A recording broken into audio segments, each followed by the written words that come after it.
Good morning, everybody. Thanks for being here. I want to thank Tim and Teresa, obviously, fantastic host this morning.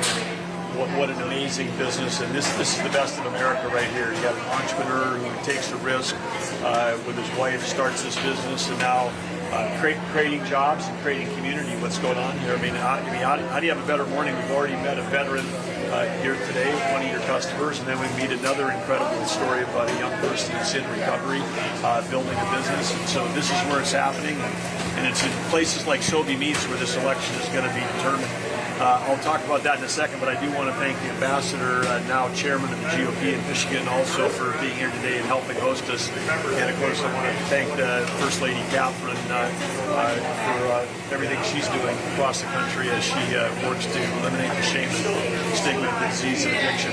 But again, when I say election's going to turn in a place like this, it absolutely is, because this is where the everyday working American who's got a job and they've got a paycheck, and they come and then they get hit in the face with inflation, and at the end of the month, whether it's the food on the table, the gas in the car, the price of electricity in their home, some of them I'm sure have said, hey, I'd love to buy a house, but with interest rates, the American dream is out of reach. And every election in the end turns on people saying, am I better off than I was 4 years ago?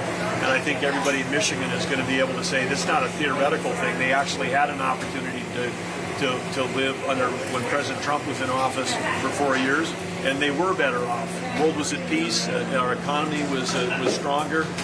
We had an administration that was supporting jobs into Michigan as opposed to trying to eliminate all these auto jobs as they pursue a strategy around EVs, which again is just enslaves us to China. We spent 40 years trying to get out from underneath OPEC. We finally got to Team USA and energy independence, and now we've got the Biden administration wants to make sure that we're buying all of our a battery is basically the engine in an EV car. We're going to buy all of our engines from China, the world's largest polluter in the country that controls 85% of the rare earth minerals. I don't think that makes sense for our country. It doesn't make sense for people that work in Michigan. So with that, I'm just going to stop. I'll take a few questions. But again, I want to thank Tim and Teresa. What an amazing place they have here. And as I said earlier, the ground rules here, everybody's here, but you got to buy some beef sticks before you leave. Make sure you do. And I think that what the best seller, Tim, is medium with cheese, hunter, and teriyaki. Okay, medium with cheese, hunter, and teriyaki. There you got your selections right there from the head chef. We'll take a few questions. Governor, have you heard any updates in the vetting process for Vice President? This will be my only second yes or no answer of probably the last year, but no, haven't heard any updates. And do you think, in general, for a vice presidential candidate, is it more important to expand Trump's base or mirror his policies? Well, the interesting question, but the answer to that question is solely up to President Trump. We're so lucky in the Republican Party that we've got so many strong bench of people that are coming up, so many people that are out there making a difference in campaigning for President Trump. And when he makes that decision, it's solely up to him. And he's the guy that controls the criteria. He'll control the choice. But what Catherine and I, when we decided to even get in this, we never said to ourselves, "Oh, let's go campaign for vice president." What we said was, "Hey, we could have run for a third term as governor in North Dakota. We decided not to because, like the people of Michigan, Catherine and I had spent 4 years as a governor and first lady with President Trump, and then now 3.5 under President Biden. And I can tell you, it's night and day between those two things. One, with President Trump, it was like a gentle breeze at our back, and North Dakota was supported, states were respected, and what we were doing across agriculture and energy and creating electricity, we were supported. Now under President Biden, I have the same job description. I'm governor of this great state, but my job has completely changed. We've run out of lawyers in North Dakota. We're fighting back on over 30 rules and mandates, and any one of those might be 800 to 1,400 pages long. None of them have come from Congress.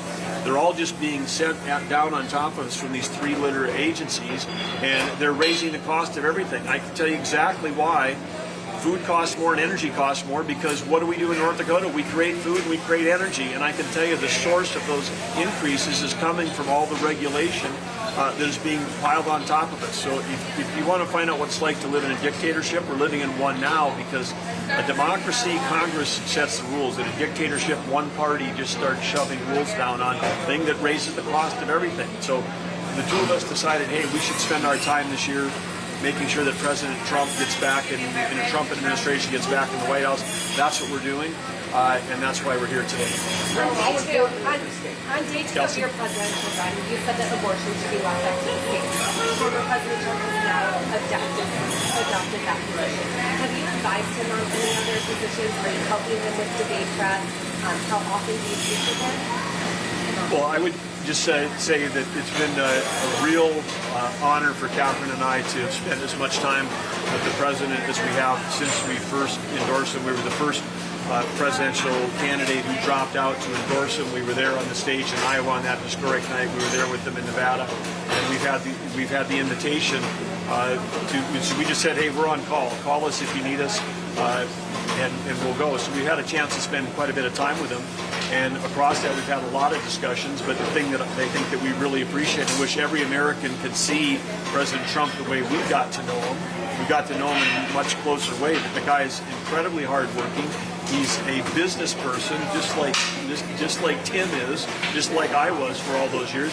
And he thinks about solutions just in pure common sense, and he thinks about it in terms of what's best for America. So he is super curious. You go to a fundraiser with him, or a round table, and he'll ask questions of everybody that's there. He's always sampling. He's always learning.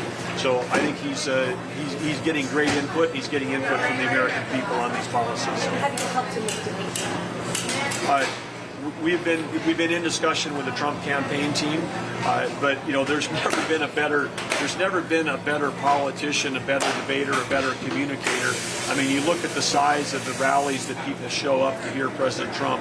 It's historic. I mean, people just ought to say we've never had someone like this. We may never have one like this again. It's really remarkable the way he can connect with people, and I'm sure he's going to do that during the debate. Governor, I remember in the primary debates you were very focused on policy. That's something that you wanted to bring to the stage. Is there something that you think that the President Trump should focus on in those debates before the American people? Well, I think, and some of you had an opportunity to travel with us quite a bit during that primary, and it's good to see all of you again. I'd say that you would recall that we talked at every stop about three things. We talked about the economy. We talked about how energy underpinned our economy and inflation, but also that how energy affects our national security and our foreign policy. And part of national security, of course, is the border. So we got a couple of things. On the border, President Trump, no one's been stronger on the border, but we got a mass invasion occurring, and now we got mass casualties. You have to call it that, because we've lost over 5 Vietnams of people to fentanyl poisonings and overdose deaths, and it's just baffling to me when we've got the crime that's happening across our nation, and including here in Michigan, many of it driven by people who've entered our country illegally. This is no longer a Republican issue. That kind of crime and that kind of population coming into our country illegally affects every independent, Democrat, Republican. It's going to be a huge factor. And in a state like Michigan, where there's been over 3,000 of these overdose deaths here. I mean, I think when we travel, Catherine and I, we meet people regularly that have lost a family member, or they know someone who's lost a family member. And again, that's not Republican versus Democrat. That's affecting everybody. Fentanyl doesn't know what party you're in. We're losing all kinds of people. So I think President Trump is right on the issues on the border, and he's right on the energy policy, because Joe Biden's energy policy is funding the two proxy wars we're in. We're fighting a proxy war against Russia. We're fighting a proxy war against Iran, and both of those countries are profiting from the Biden administration, which is trying to shut down U.S. energy and shove that production overseas. So that doesn't make any sense to the average American either. I would pay more for my gasoline at home so that foreign dictators can fund wars against us, and then we fight over how much money we're going to spend in Congress to support our side. I mean, we're paying for both sides of the war effectively with these just absurd energy policies. President Trump understands all that, which is fantastic, and it's one of the reasons why we're so strongly behind it. Last question. What would you say are the top economic concerns of this area that you've learned so far? Well, I think they're largely the same here as they are anywhere else in the country, which is prices went up. And in Michigan, if you add up what people are paying in Michigan versus when Joe Biden took office, the average family, if you take electricity, their rent, their food, and their gas, those four things, the average family is paying almost $20,000 more for those things than they were before in the time period that he's been in office. And so that is absolutely the number one thing. But then the second thing, again, is that of course, like North Dakota, Michigan is a border state with Canada, but with the open border on the southern border, as I mentioned, it's not about people saying it's not about immigration. An open border is about national security, and now it's about public safety, and it's about the cost of that. The idea that in a state like Michigan, where they're paying people to house illegal immigrants, I mean, this is with taxpayer dollars. I mean, some of these things just don't make the common sense to the average voter. And I'd say jobs is the last thing, because no state gets hit harder with this EV idea that somehow we're going to take every car and turn it into an EV. No state gets harder in terms of lost jobs. And I think you're going to see across the country, there might be union leaders that are still supporting Joe Biden, but union workers are going to be supporting Donald Trump. Awesome. Thank you guys. Thank you. Thank you all for being here.